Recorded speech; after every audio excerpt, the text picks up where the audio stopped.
24 তারিখে বৃহস্পতিবারে মামলার পরবর্তী শুনানির তারিখ ধার্য করা হয়েছে। দুইজন আসামি যারা পলাতক আছে, একজন হলো আপনার মাওলানা তাজউদ্দিন, আরেকজন হলো মোহাম্মদ হানিফ। তো ওনাদের ডেথ সেন্টেন্স ছিল।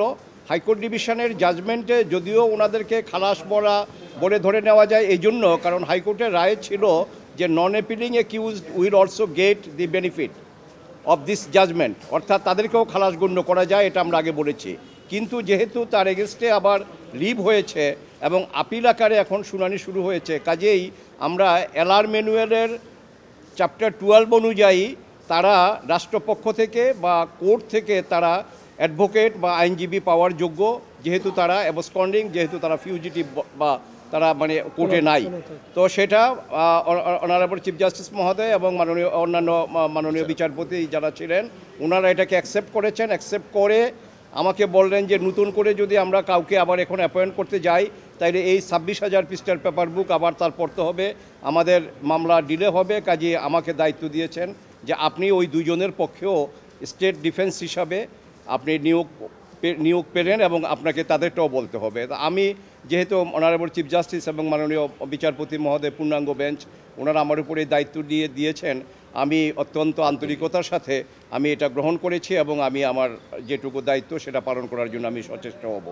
আর মামলার বিষয়ে এটা রাষ্ট্রপক্ষ পেপার বুক থেকে পড়া শুরু করেছে এবং এখানে সাক্ষীগুলো ওনারা পড়েছেন এবং পেপার বুকে হাইকোর্ট ডিভিশনের যে জাজমেন্ট, এই জাজমেন্টটা সবিস্তারে আজকে উপস্থাপিত হয়েছে।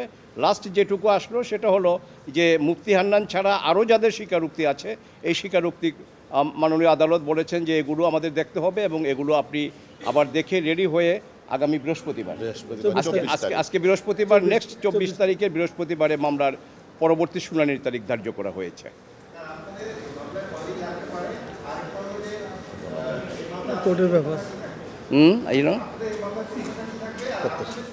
আমাদের প্রত্যাশা ন্যায় বিচারের স্বার্থে হাইকোর্ট ডিভিশন যেই রায়টা দিয়েছে খালাসের, including the non appealing accused mister Tarique Rahman, কারণ সাক্ষ্য প্রমাণে কনফেশনে কোথাও তার নাম ওইভাবে আসে না যে তাকে সাজা দেওয়া যায়। কাজেই যে রায় হাইকোর্ট ডিভিশন দিয়েছে এই রায়টা যাতে বহাল থাকে, অর্থাৎ রাষ্ট্র যে আপিল নিয়ে আসছে এই আপিলটা যাতে নামঞ্জুর হয়, ডিসমিস হয়, এটাই থাকবে আমাদের প্রত্যাশা।